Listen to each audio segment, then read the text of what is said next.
From UFOs to psychic powers and government conspiracies, history is riddled with unexplained events. You can turn back now or learn the stuff they don't want you to know. A production of iHeartRadio.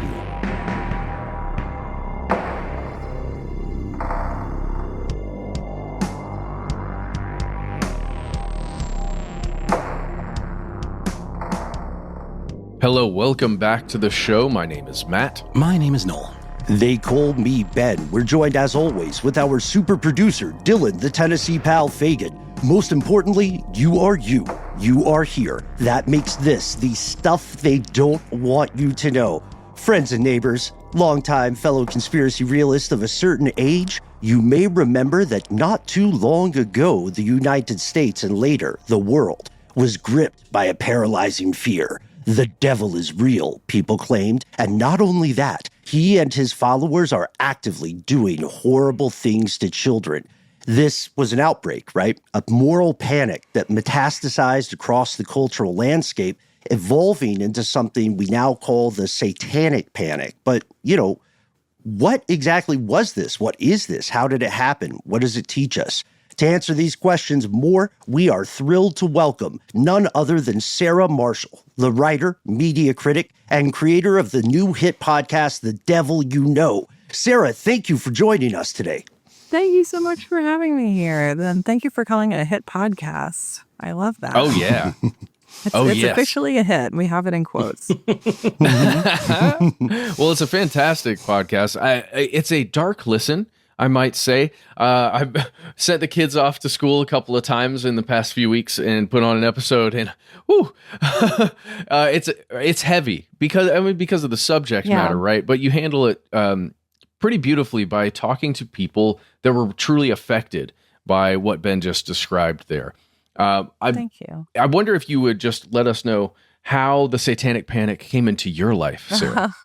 Yeah, I mean, it came in via old Texas Monthly articles, because about 15 years ago when I was in grad school, I was reading a lot of Texas Monthly because they've always been very generous, or at the time at least they were, about putting their archive online, and have always had great true crime reporting. And they had some articles about one of the 1980s Satanic Panic daycare abuse cases involving a couple named Fran and Dan Keller, who had a child care facility, kind of at-home child care that they, as many people do and did, that they ran in the Austin area. And they got kind of swept up in what, reading about them at the time, I was just learning were apparently fairly commonplace allegations in the early to mid 80s, where parents would become concerned that something was amiss at their child's daycare, which is a very easy thing to wonder about a place where your child goes all day and can't really tell you what they've been doing, even if they wanted to, depending on the age.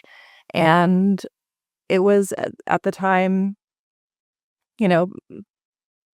police officers, detectives, social workers, a lot of people kind of in the mainstream of the legal and therapeutic communities were on TV, kind of in the media, in the news, saying, well, it's just kind of a known fact that there are a lot of Satanists around, that they like to work in daycare centers and they abuse children there because it's apparently important to their rituals. And at the time, I just thought, wait, what? Because this was something that had happened in a huge way. But I think in about 2010, our culture was not far enough removed from to have started really reckoning with in a big way. And I was just absolutely shocked, because I had a very, I grew up watching Law and Order, and as people who grew up watching Law and Order and not having to actually tangle with the legal system often believe, I was like, well, surely we have a basically good legal system and things are basically fair, right? Right. And so in this way, that I think that my interest in the Satanic Panic kind of set the tone for everything that was going to happen in actual day-to-day American life for the next 15 years, because it felt like this astounding part of history that I was discovering. And then as soon as I started learning about it, present-day events started basically mimicking it, as far as I can tell. And so now it feels maybe less shocking than today, and maybe in a way, I think even it can offer some comfort, which we try and get to by the end of the show, of saying, it's shocking how deep into conspiracy theories people can get and how easy it is to have a legal system certainly our legal system corrupted by stories that have no actual evidence to support them, but also if it's not an anomaly, but something that humans do a fair amount, then maybe that's something that we can study and undermine rather than just being shocked by. For sure. Did the documentary Paradise Lost, the child murders at Robin Hood Hill, cross your eyeballs when you were younger? Yes, that was actually after the Texas Monthly articles. That was the second thing I encountered, which again, this was kind of a fairly late case in terms of the initial spread of the Satanic Panic, because this is in the early 90s in West Memphis, Arkansas. But I think that, as happens with a lot of things or kind of widespread phenomena, the Satanic Panic kind of spread initially through mainstream media, and then after it had begun to be taken less seriously and kind of in big cities in the United States and North America, it kind of stayed lodged in more rural areas, I think, and certainly in the Bible Belt. And that was, a documentary that I remember watching and coming to the closing arguments, I think, of Damien Eccles' trial, and I believe the prosecutor saying that there was not a soul in his body. I was like, but surely you can't say that in a trial, right? Right. Like, That seems outside of the realm of legal jargon. Yeah. Separation of church and state. You definitely for sure. can say that at a trial, and they did, and they got a conviction. And I was like, well, God, what else isn't Law and Order telling me? Exactly. Although then you do go back and watch Law and Order, and I gotta say, I don't know if McCoy is that good at his job, actually. He says a lot of pretty inflammatory stuff. Some of them not the best. Yeah, it's true. Yeah, they're maybe built more for the stage than the courtroom, I would say. Maybe we need to cancel McCoy. Maybe I need to move on as well, but... You heard it here first, folks. Now, one thing that stands out, Sarah, not just in your latest project, but in a lot of your earlier work, is the concept of moral panic. And in the phenomenon that we call the Satanic Panic, I think you hit on something really interesting with how much it has in common with other outbreaks of public concern and paranoia, like the infamous Red Scare of McCarthyism, where, high-level U.S. politicos thought darn near everyone was a communist, or maybe more recently, things like Pizzagate, Wayfair, QAnon, right? Those all three take cues from the panic, the Satanic Panic. So the question here is, if we're defining the Satanic Panic in like a window of time, what would that window of time be? I think that everybody seems to break it down a little bit differently. And I tend to put the sort of, to me, the big tent poles or fence posts, I don't know. Posts? Yeah, the trees between which we can put the hammock of the Satanic Panic at its most powerful, maybe. What a comfy hammock it is. And what a comfy and it's big enough for everyone. Feminists, fundamentalists, whoever. Climb in there. Figure it out later. But I would put it between the publication of Michelle Remembers in 1980, because that was a book that was marketed as nonfiction, and not only that, but used to train, new social workers, and in these police trainings that you see throughout the 80s of, not only is this book published in the nonfiction genre, but we're going to believe absolutely everything it says and go out looking for the things it tells us to look for. And then in the early 90s, and I want to kind of put this at about 1992, we had the publication of the Lanning report, which I believe was that year, Ken Lanning's FBI report, because he was the person whose job it was to try and do his due diligence and see if he could find any evidence of actual satanic cults in the U.S. the way that was being described. And despite using all of the FBI's resources, could not ever find anything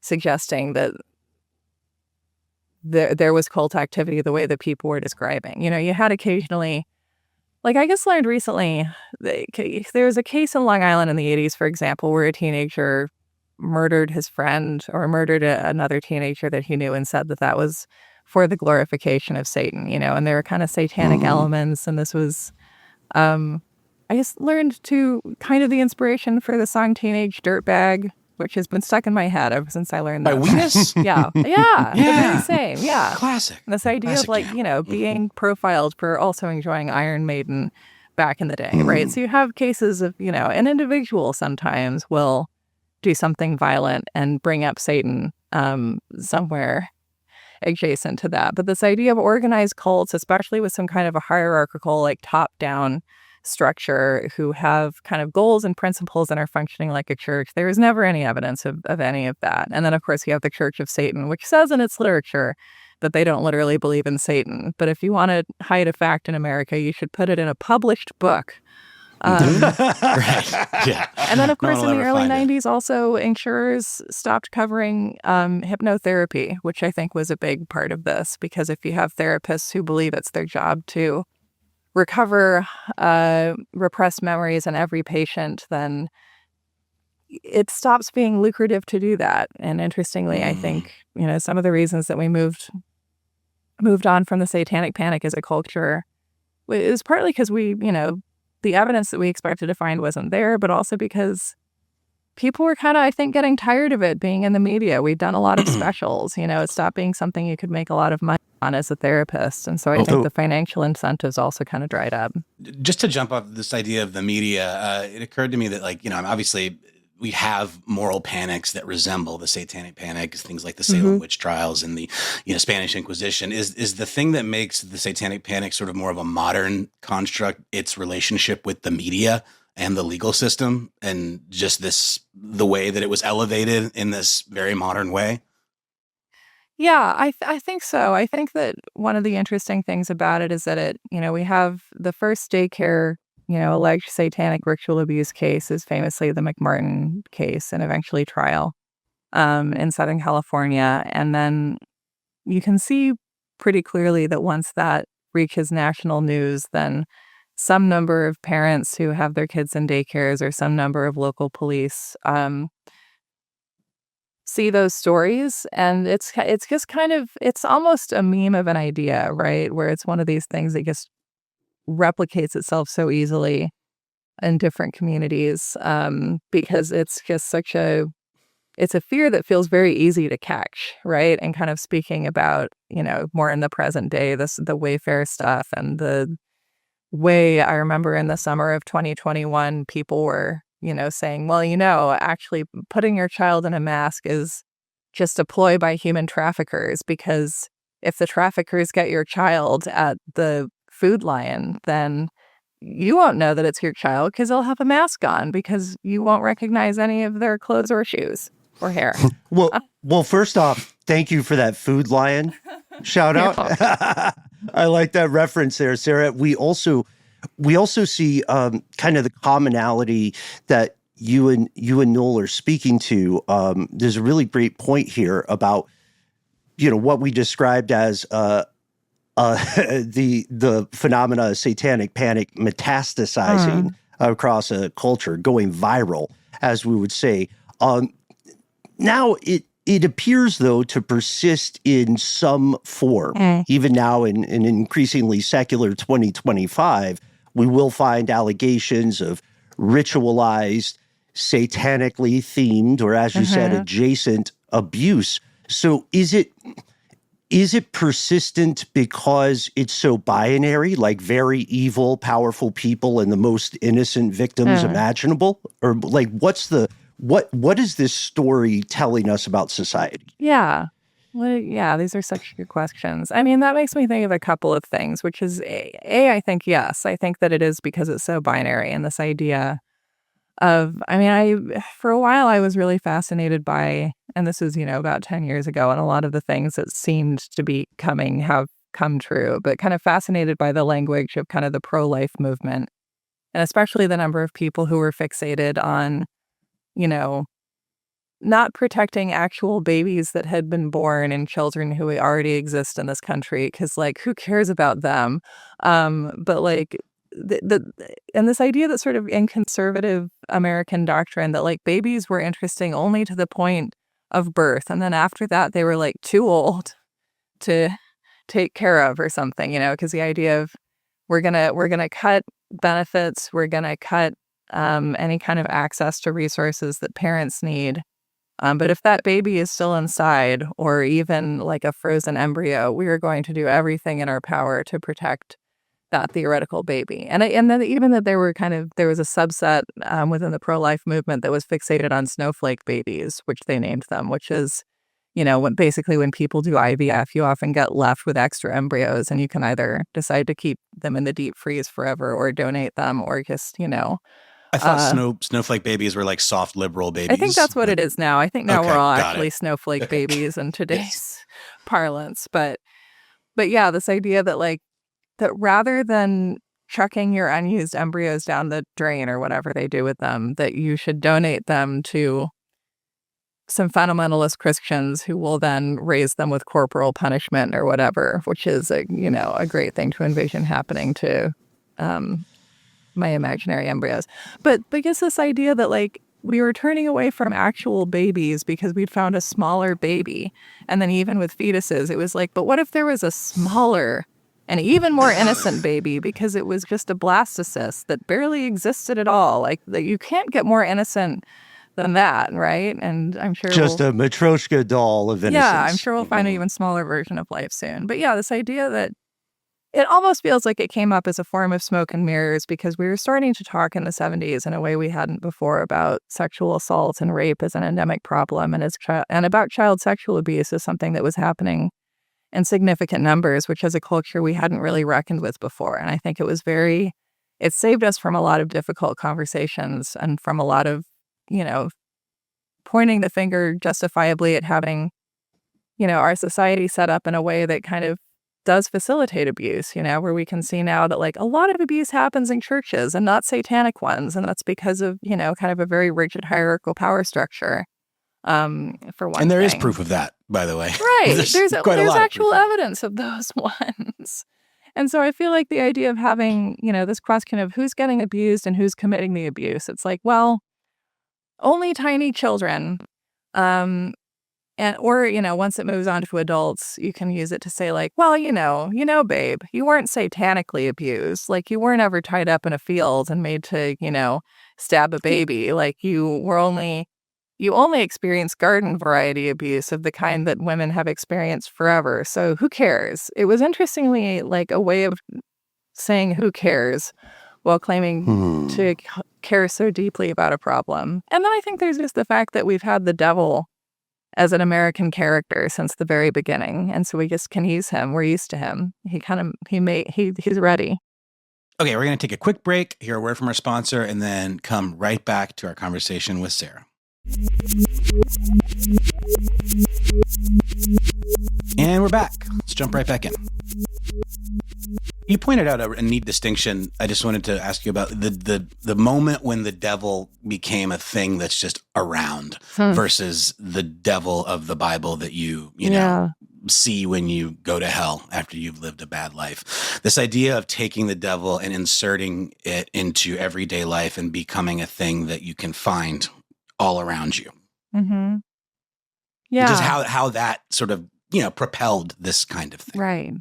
Yeah. And there's this interesting unspoken thing in the initial spread of the Satanic Panic where if you're secular, then you can say, well, these people believe in Satan and they're doing all these things because they believe in Satan. And so belief is scary enough. We don't have to believe in actual Satan. But then within the movement, there's always people who, for unspoken or very much spoken reasons, the problem is no, the devil is showing up. People hold these rituals and he's there, and in Michelle Remembers, the devil turns up as a character in the last portion of the book, and he speaks in doggerel. It had to be very hard to come up with all those rhymes, and I can't believe Michelle followed through with it, to be honest. But I don't know.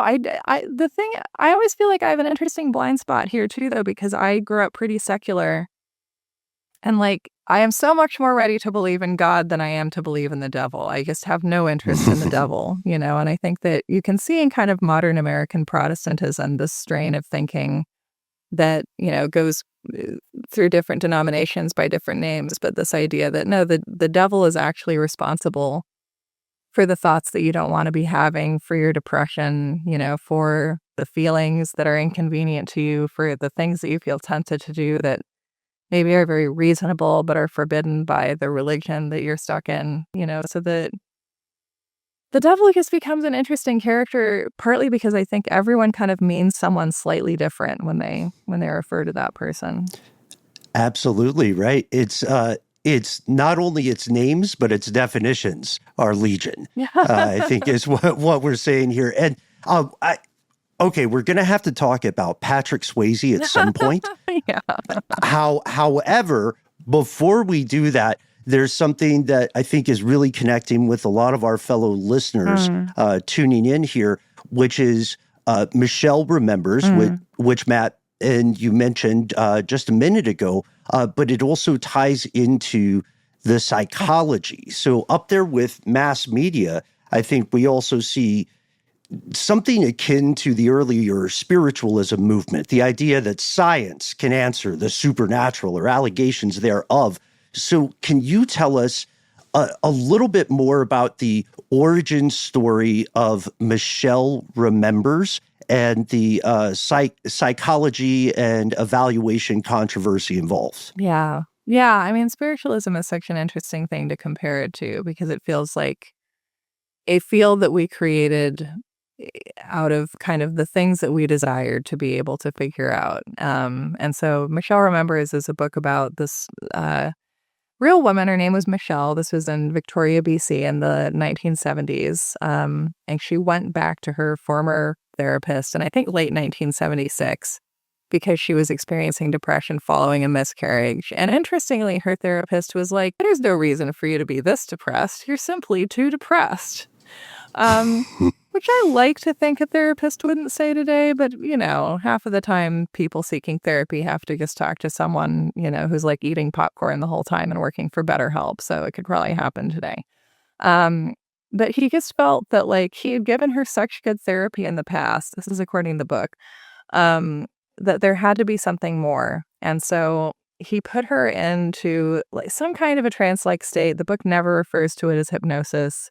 It seems at least hypnosis adjacent. And, hypnosis is also kind of a complicated concept that is not as magical as we would like it to be, because what we kind of know now about the way hypnosis works is that you're not going to be more truthful in a hypnotic state than you would be in a non-hypnotic or a non-trance state. And some people are more susceptible to it than others.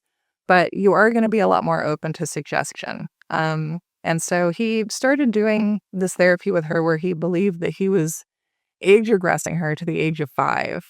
And she in this first session, described this kind of dreamlike scenario where she was on a table. There were women in the room lighting candles. And her mother wouldn't look at her, I think was part of the dream, because she also had, a very traumatic upbringing with a lot of abuse in the home and a mother who died when she was very young. And her therapist, again, kind of rather than looking at her life and thinking, all this trauma that you've experienced that I know about is a reason enough for you to be traumatized. We don't have to go looking for more stuff. Kind of took these images from the first session they did and said, that sounds a bit satanic, sounds a bit witchy to me, and kind of guided her. And this is in the text of the book, toward the conclusion that her mother had given her to a satanic cult. And then suddenly they had to keep doing these long sessions where he also had to apparently start hugging her the entire time because she was recovering memories of a satanic cult that had imprisoned her for a sustained period when she was 5.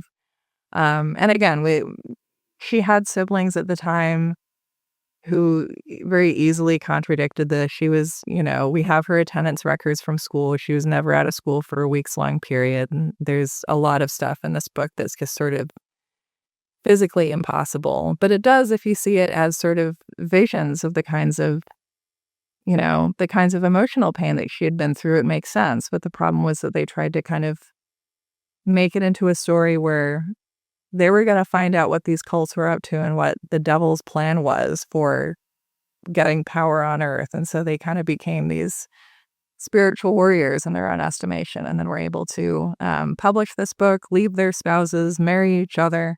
Unclear what order all of this happened in. I feel like we got a little bit more information when we did the interviews for the show about just kind of what how this relationship kind of started between doctor and patient, which I know we all know this, but you're not supposed to do that. And so it's just this wildly unethical book that kind of inspired a satanic panic that progressed along the same lines of people.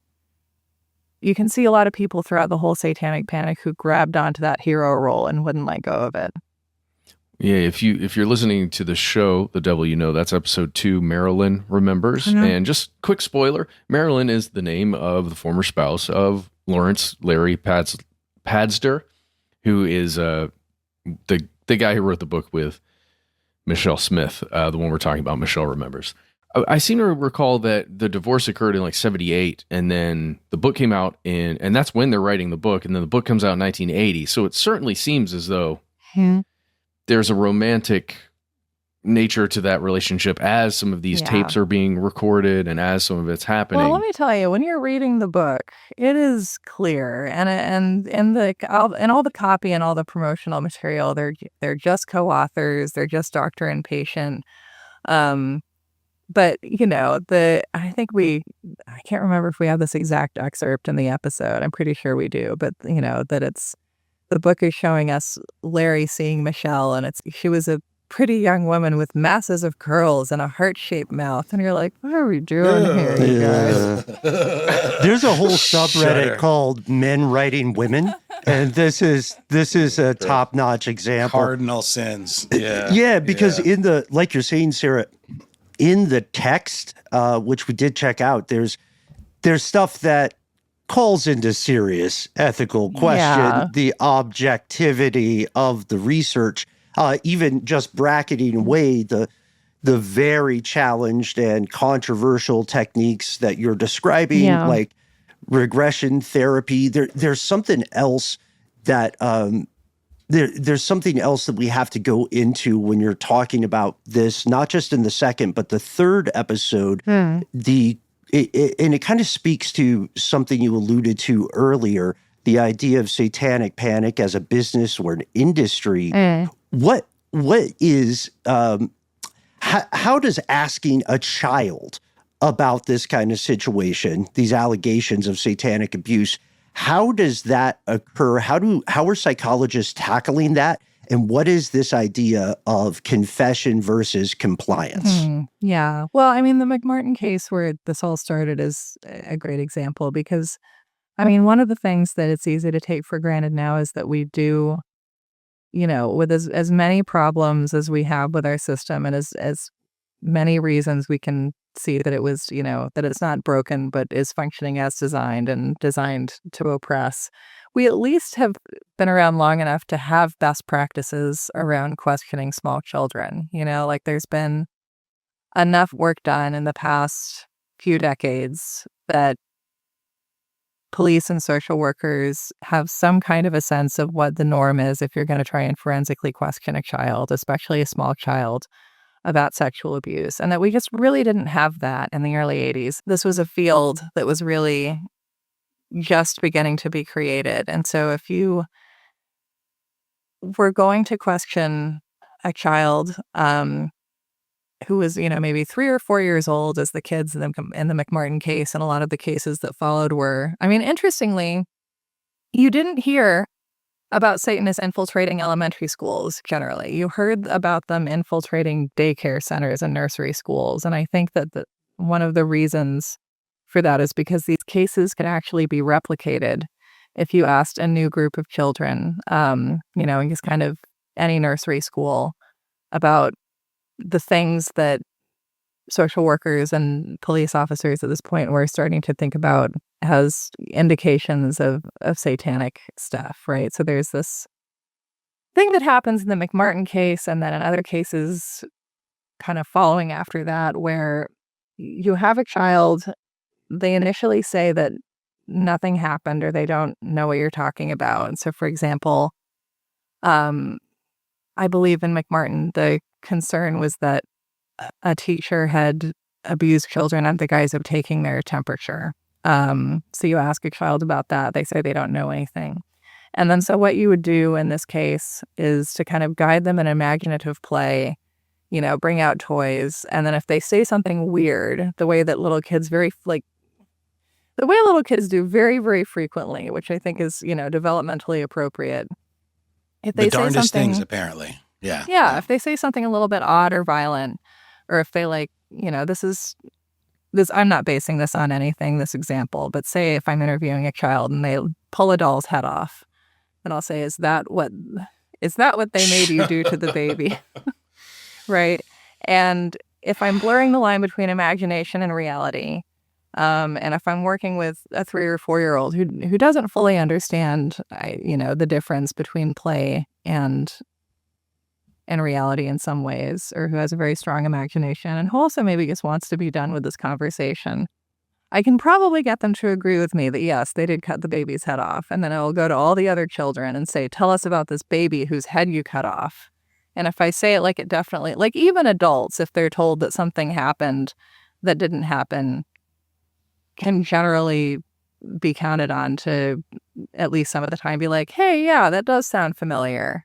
Well, you're a small kid and you're speaking to someone who's in a position of authority, speaking with a sense of authority and confidence. Yeah. They're kind of painting reality for you. Right. They're the person you're literally looking up to. Like, how are you maybe not going to be taken along? Right. They keep asking you these questions that are describing these odd scenarios. Like, well, yeah, it was kind of weird, actually. Now that you mention it, expert, like that seems off. Right. Really. And then as a kid, adults are really writing the reality that you live in. And so one of the counter arguments to the idea that these cases are flawed is, well, kids don't lie. And it's like, well, they do. And that's fine. We're not saying there's anything morally wrong with that.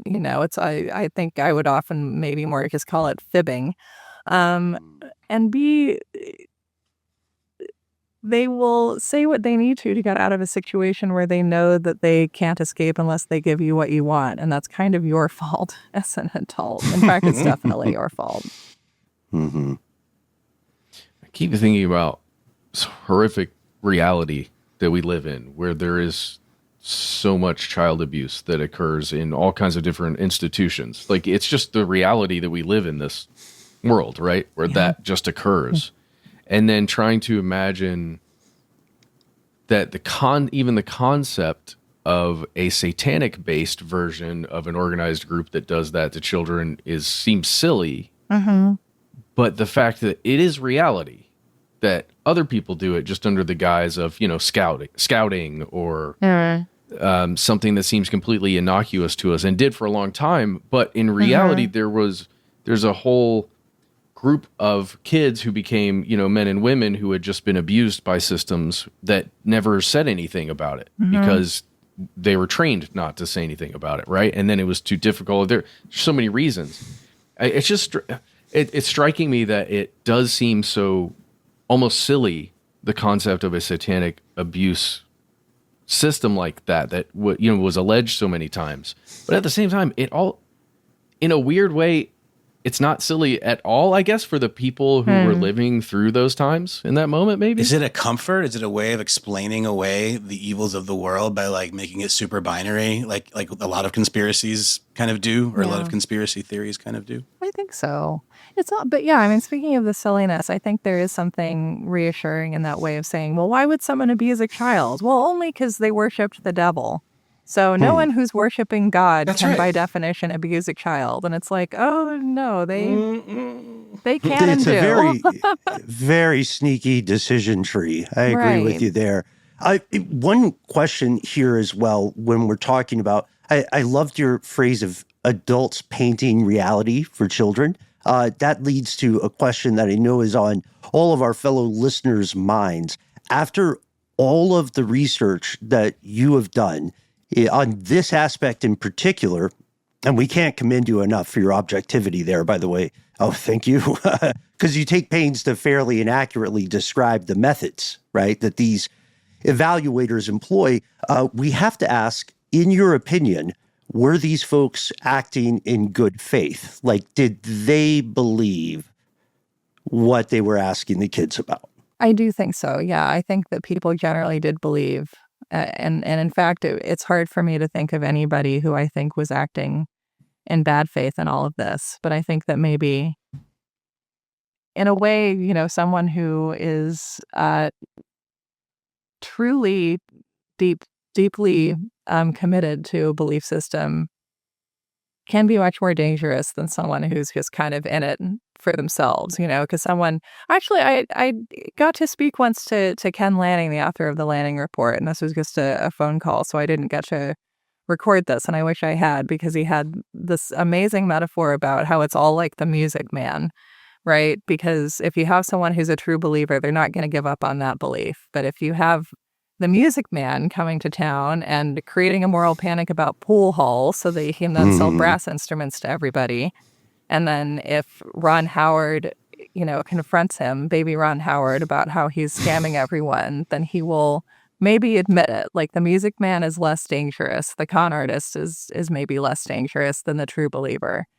And then you have somebody like our current president, who I think is like a con artist who lies without tension because he believes his own lies, and sort of that way of, I don't know, narcissism, and also is losing his mental faculties for so many other great reasons. But yeah, I think that this is a great example of how passionate belief in something can be extremely dangerous. And I think there's the idea of, I don't know, you look at people especially who wanted to do something to make the world safer for children, and you think, yes, that's always a good goal. And then I think you had people who kind of believed that they could eradicate child abuse if they could just get rid of these Satanists. And it's like, well, let's not have our only reason for being involved in a cause or trying to make the world better this idea that we can do it in a heroic role. Because I think that if you're going to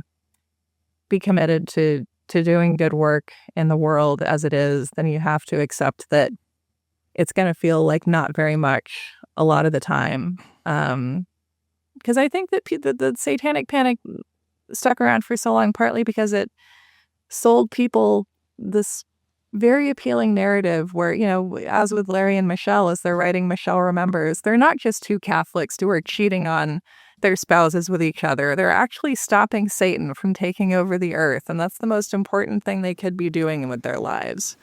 And a little sin is fine if it's for the greater good. Yeah, you got to break a few eggs. It's okay to lie. I mean, I was going to just ask you about this other book. In episode 4, the name of this author is escaping me, but she was on Oprah. And famously wrote a book where she participated in breeding babies for the purposes of satanic sacrifice, and literally Oprah platforms this person and speaking about it very objectively as if all of this were fact. And of course, Oprah no hard questions at all, and all of that was proven to be complete fabrication. Do you think that person was good and had good intentions? Is this like a breaking a few eggs argument, or is this a person? Because then didn't she move on to another grift immediately after this? Yeah, that's right. Yeah, because she is a good example of a grifter, actually, because Lauren Stratford, she wrote a Satanic Panic memoir, she claimed, because there is a question that kind of came up through the 80s of like, if satanic cults are always talking about, or if we're always talking about the satanic cults sacrificing like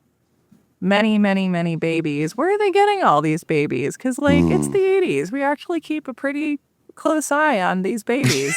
We got a tally. We got a running count. Yeah. Yes. And then you had, Lauren Stratford stepping up to be like, actually, I was used by a cult to breed these babies. I'm one of those baby breeders you've been hearing about. But although even then, she only ever talked about producing 3, to be clear, imaginary babies. And it was also in her story. I've read the most horrible books. I'm so happy to be able to take a break from the literature. But, her story also involved kind of getting involved in pornography. And then this, the most out there thing for a pornographer to do next is to start a satanic cult, was I think how it went in her book. So it's snuff films, right? They were making baby snuff films, which we also know is an urban legend. I mean, sorry. Thank God. Yeah, a lot of things are real, but not. But what? How are you? Who's your distributor going to be for that? I ask you. It's hard enough to make a mid-budget rom-com these days. Yeah. So this idea of like, well, out in LA, they're all doing drugs and making pornography and killing babies, and it's all one and the same to them. So it's a very interesting point you bring up there, because one piece of the one missing piece of the puzzle for the Satanic Panic as a conspiracy theory is cui bono, right? Who benefits? So you raised this excellent point where you said, you know, a lot of times if you're a member of the concerned public at large, it may not necessarily matter whether or not a devil exists. It's the fact that there are people doing crazy, evil, horrific things. So if we were to complete the jigsaw puzzle here as members of the concerned public, what would we say the ultimate end game of these devil worshippers would be? Like, is it just to ruin stuff, or is there like a greater goal at play? To glorify the Dark Lord. Yeah, Clearly. But why? Right. Why do we have sewing circles? Because it's a nice way to spend Saturday night. I mean, I think the goal, and this comes up in Michelle Remembers, is that like Satan is going to take over the earth like pretty soon. And so if you take it to its most extreme, then you're like we're getting into the end times. Because of course, late 20th century and early 21st century Christianity has been very apocalypse oriented, as we just saw when, we had like a TikTok rapture panic in September, which is so funny to me, because especially because this thing where like people are like, I'm going to get raptured, but who will take care of my pets? And it's like, your pets are going to be raptured and you're going to stay. Don't worry about it. Also, speaking of narcissism and inserting oneself into the heroic moment, I think the appeal of cultic activity and the appeal of apocalyptic belief is always that it's going to happen while I'm around. Yes. You know what I mean?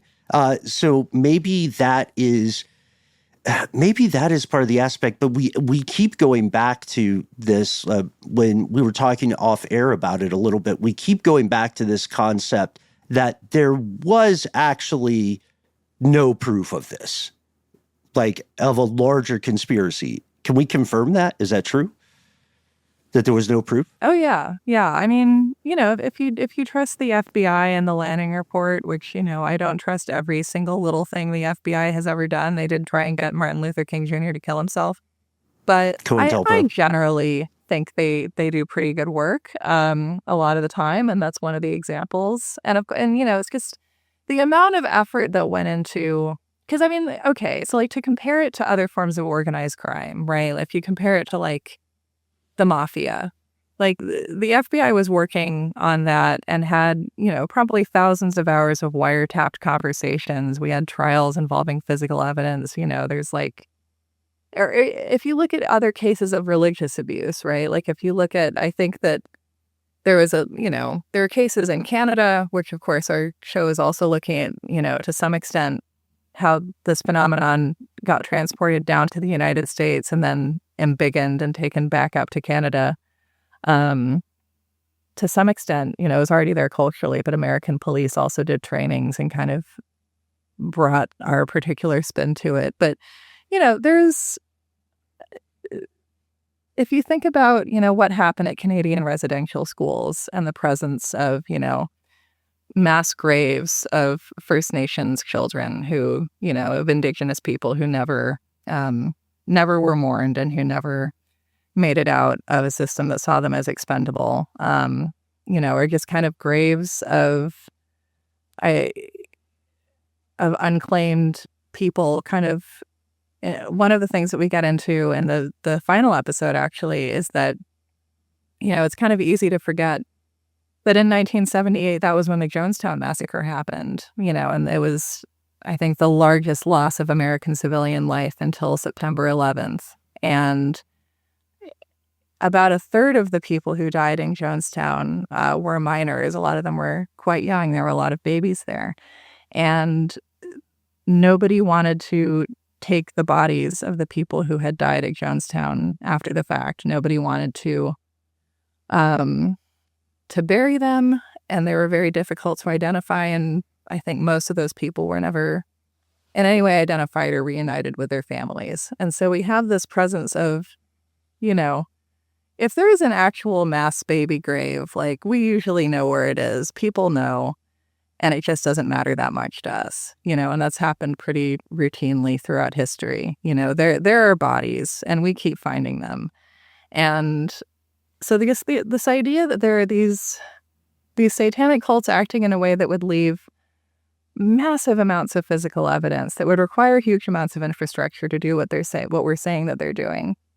And this is kind of a prosaic comparison, but I think a lot about the fact that one of the things that was a huge concern for the People's Temple and kind of caused the unraveling in Jonestown was just like, how do you feed this many people? Like, if you have a cult, they all need food and they get hungry. Like, you have, a long worship session and then you have to feed them afterwards. And so where are these Satanists getting all their food? I mean, it's a serious question I've always had, and nobody has ever, the idea of something this big functioning without leaving any kind of evidence in terms of just, physical evidence or the kinds of resources that they needed to operate. You can only believe that if you believe that the magic of Satan himself is just hiding all this physical evidence after the fact. We sometimes refer to that as the Bigfoot question, because if there's a large cryptid of that size, no matter what it eats, it poops somewhere, right? Yeah. It lives and dies. So where is the physical evidence? The Jonestown comparison there is quite harrowing, because I think it teaches us that there are real life consequences for people enacting beliefs, even if those beliefs cannot be proven. Mm-hmm. Yeah. Yeah. Well, and also I think I think the Satanic Panic was a way to distract ourselves from this, because I know that, Americans saw what happened, in Jonestown after the fact, after it was too late to do anything about it. And what that revealed is that you really don't need Satan at all. You just need one guy who's able to, just get a stranglehold on the lives of a lot of people and systematically take away any sense of power that they have over their own lives, make it physically impossible for them to escape. And then you don't need anything supernatural at all. Just normal human abuse is enough. And you just send a bunch of troops into cities. Oh, wait, that's a different, we're talking about a different thing? To fight the evil of public nudity here in Portland, Oregon. We're going to pause here for a word from our sponsors, which are hopefully not Wayfair, and we'll be right back with Sarah Marshall.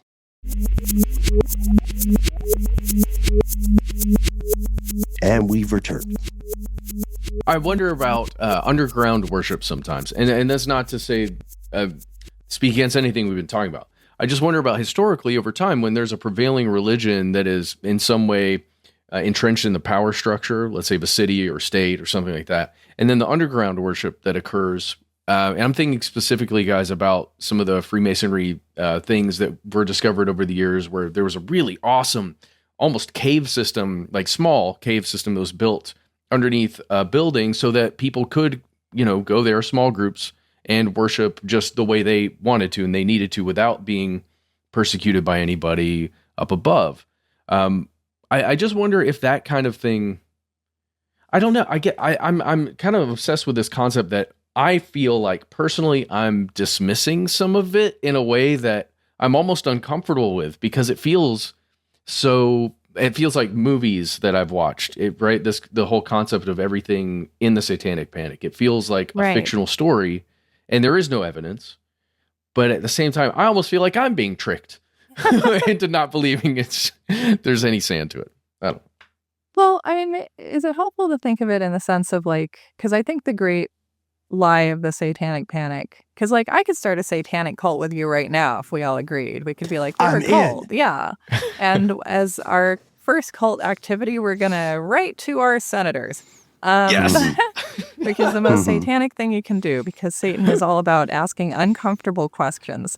According to Peter Thiel, we would protest some form of AI data center, I think. Well, I'd be fine with that too. I'll call Greta right now, guys. Yeah. I'll text her. Let's get satanic. Let's conserve some water for the humans, like Satanists do. Yeah. Like classic Lucifer. Yeah. But as you were saying. Well, but I think that a key part of kind of the Satanic Panic is not sort of not even exactly what it's identifying, but this idea of the Satanists have already basically taken over and we're in the minority.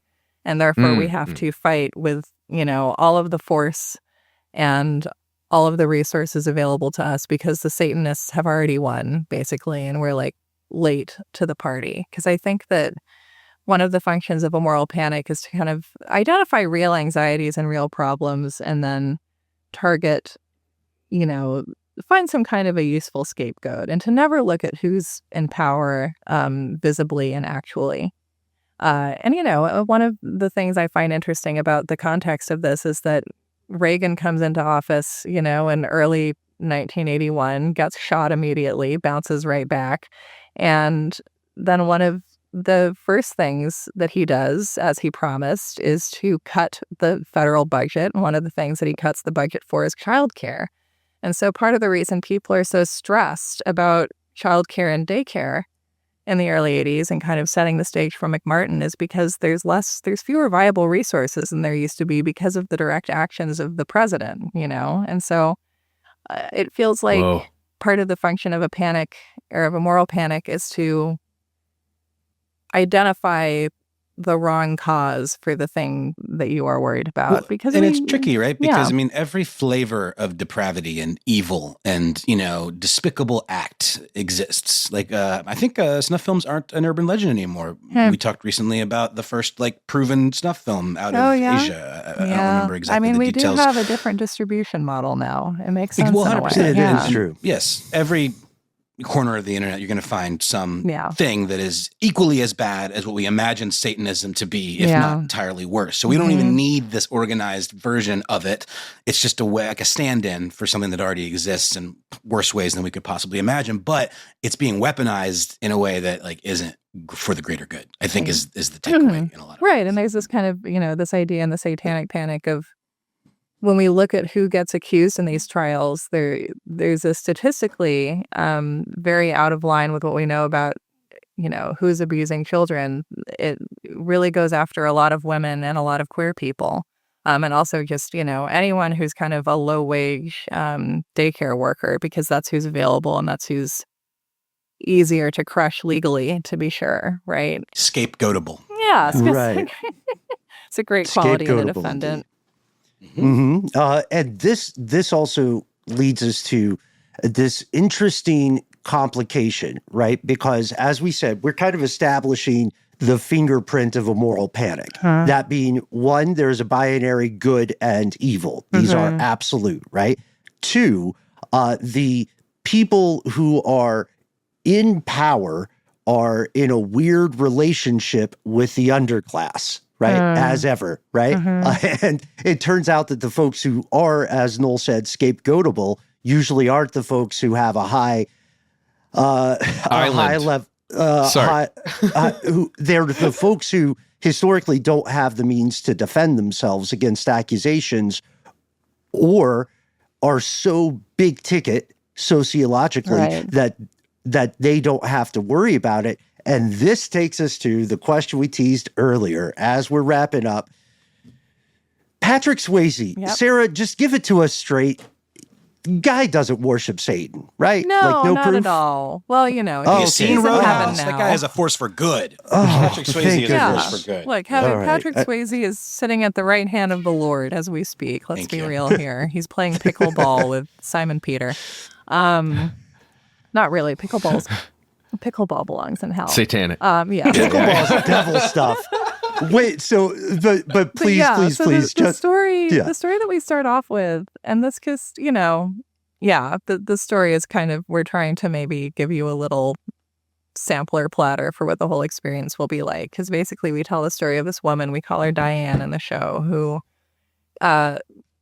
was, living a few hours away, came to this small town in Kentucky as an arts educator. She had a grant, I believe, so she was going to teach photography to locals and especially teenagers, like this very nice, just thing of the country, people from different parts of the state, different parts of the country kind of sharing skills with each other, getting to know each other.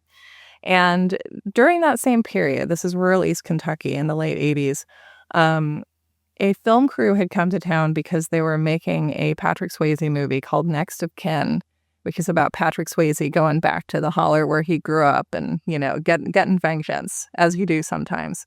And they had to shoot a funeral scene, which actually didn't make it into the movie. But to do that, they had to purchase a bunch of black dresses. Like, I haven't listened to it in a while, but, it's like 10 or 12, a largish number. And a number, again, that is not unimaginable. Like, funeral is maybe the first thing that you would think maybe in reasonable frame of mind. But because there was so much anxiety about kind of Satanism and satanic cults in the air, this is the era of the, Geraldo special, where they're like, please, if you're an impressionable child, don't watch this. We're putting it on right after school or right in prime time, and it's got a lot of gory, scary, violent stuff in it. So don't watch it. So obviously everybody watched it, because if you're a kid, you're going to watch that. And a disclaimer is an invitation. Exactly. Functionally. Oh gosh, yeah. And they knew that. And so there's just this general anxiety that Satanists are around. And so when somebody buys a bunch of black dresses all at once, that kind of is enough for the local rumor mill to kind of reach a flashpoint and decide the Satanists have come. There's a satanic cult. They're looking for blonde, blue-eyed children to sacrifice, interestingly. Mm-hmm. And this woman who has come to town trying to just like educate some kids in basic photography skills, because she's the outlier. She's the stranger. She's the new person in town. They decide, well, this is our Satanist. And so she basically has to flee with a very reasonable fear that, that her life is in danger. Because if you have a scapegoat, then you get to come at them with all the force then that the person truly in power deserves to get from you. So because of Patrick Swayze, there was enough of a disturbance in everyday life that people felt, things feel weird, and I have been told by people smarter than me that means Satanists are here right now. Guys, it reminds me a lot of the FEMA camp rumors that were started by the black liners for grave liners. Do you guys remember this? Yeah. It was just storage, but the images circulated on social media in such a way that it was panic really began. Launching Jade Helm and other similar conspiracy theories. That's a great call, Matt. It reminds me of organ theft conspiracies that were common in theories that were common in Latin America. Like they had real world consequences, Sarah, kind of like what you're illustrating with the Satanic Panic. Specifically, there were Japanese nationals in Guatemala who were killed by people in a rural area, because the assumption was by taking a photograph of the kid, you were planning to abduct them and steal their organs. No proof of it. But you have confirmed officially on stuff they don't want you to know that Patrick Swayze is not a devil worshiper, and we couldn't be more grateful. And I'm just glad that there's not any question about it. I mean, that's why you're here today, right? Yeah, that's really, I don't know. He's a bit of an agent of the devil in Dirty Dancing. He brings Dirty Dancing to the summer camp. He does teach teenage girls to move crotch first, and you know what? I'll take it. I'll take it. So we always like to end on one final question. First off, folks, we hope you can tell that we're huge fans of this show. We think it's extremely important, especially in an increasingly divisive and paranoid society, right, these days. Sarah, what do we hope our fellow listeners can take away from The Devil You Know?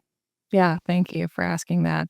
I hope that you listen. It is a very, as we've been talking about, in many ways, depressing subject matter, but I hope that we've told the story, or allowed the people who experienced it to tell the story in a way that also highlights just how many amazing people have lived through this and who've survived it, and who are, motivated in all things by really just the search for truth and love, that's not going to go out of style. And I would also say that this really, we tried to tell the story of the kind of the origin and the spread and the shape that this took, but also this is, really just the tip of the iceberg. And I think that as much media and as much reckoning as we've done with the Satanic Panic in the past few years, there's so much more to do, and there's so much more history left undiscovered. So I hope that this inspires people to, if you get curious, to do your own research to find more of those stories that we haven't heard yet. And also just to, as we're living through this moment, to maybe take some perspective and useful knowledge and comfort from the fact that this is something that seems to recur. Moral panics seem to be a part of not just the culture we're in, but kind of the people that we are, and to learn how to ride those waves, because there's a lot of us all in this trying to keep telling the truth and keep taking care of each other, And I think that when you're younger, you might have the idea of history that, like, especially before our country descended into fascism, it was easy to look back at history and be like, why didn't Germans just simply stop it? Why didn't they say, hey, stop that? And now we have been humbled. Maybe. Yeah. And know that you can live in a culture that's going out of its mind, and you can't steer it maybe on the scale that you would have liked to believe that you could, but you can still make more of a difference than you may realize you're doing at the time. And that's what we're trying to tell too with the story. Amazing. This reminds me so much of your earlier work on You're Wrong About. Thank you. Yeah, thank you. Yeah, and that's and we love making that show today, and just kind of sharing stories and getting to laugh about it too. I think that's important. These are all really hard, sad stories, but we get to laugh about it together, and that's going to help us get through all this. For my final question, Sarah, do you still talk to Tanya Harding, and is she doing okay? I have never met Tanya Harding. I really want to.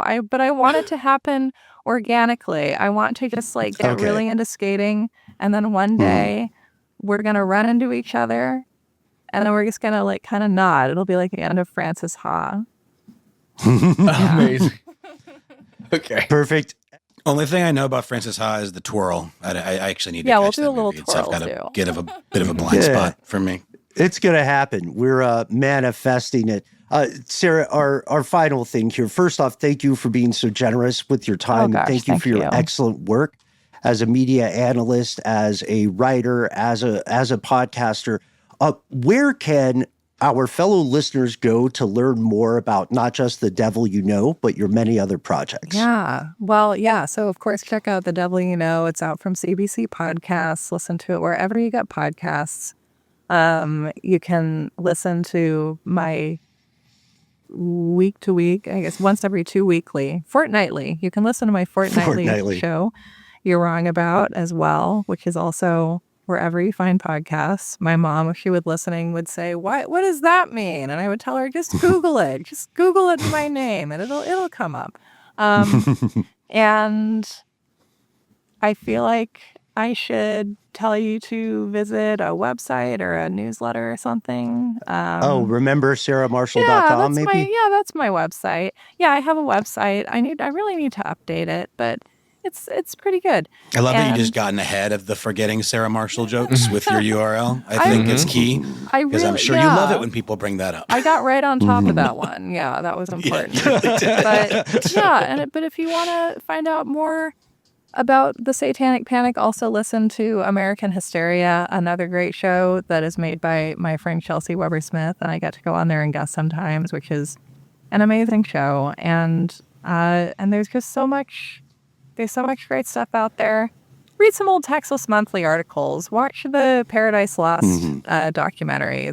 We've mentioned some good stuff here today. Listen to my show. Listen to other shows. If your brain is too overwhelmed to listen to anything right now, I also really understand. Just take a nice walk. And there you have it, folks. Get thee to thy podcast platform of choice and check out The Devil You Know. We had a great time with this one. We can't wait to hear your thoughts. Guys, I think this was a great accompaniment to our earlier episode about how selling your soul works, right?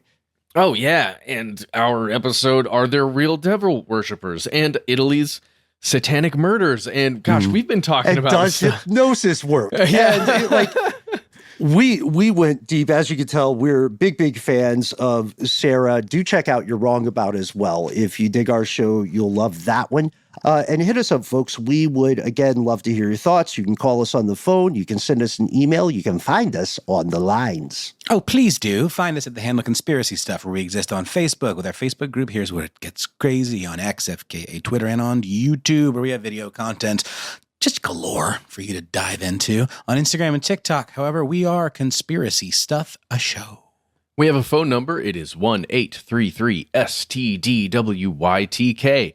Why don't you call in? Tell us what you thought about the episode and maybe your experience with a satanic cult. When you call in, give yourself a cool nickname and let us know if we can use your name and message on the air. If you want to send us an email, you can do that. We are the entities that read each piece of correspondence we receive. Be well aware, yet unafraid. Sometimes the void writes back. Would you like a random fact? Would you like a random quotation? Something that Sarah referenced in our conversation reminded me of a quote we've shared in the past, but it's terrifyingly relevant for this. Methodist pastor David Barnhart said, quote, "The unborn are a convenient group of people to advocate for. They never make demands of you. They are morally uncomplicated, unlike the incarcerated, addicted, or the chronically poor. And when they are born, you can forget about them because they cease to be unborn.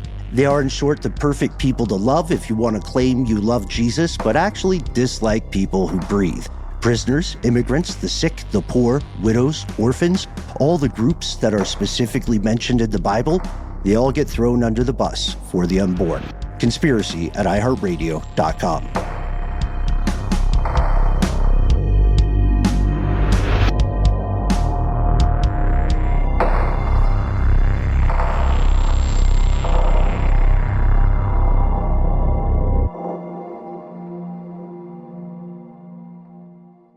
Stuff They Don't Want You to Know is a production of iHeartRadio. For more podcasts from iHeartRadio, visit the iHeartRadio app, Apple Podcasts, or wherever you listen to your favorite shows.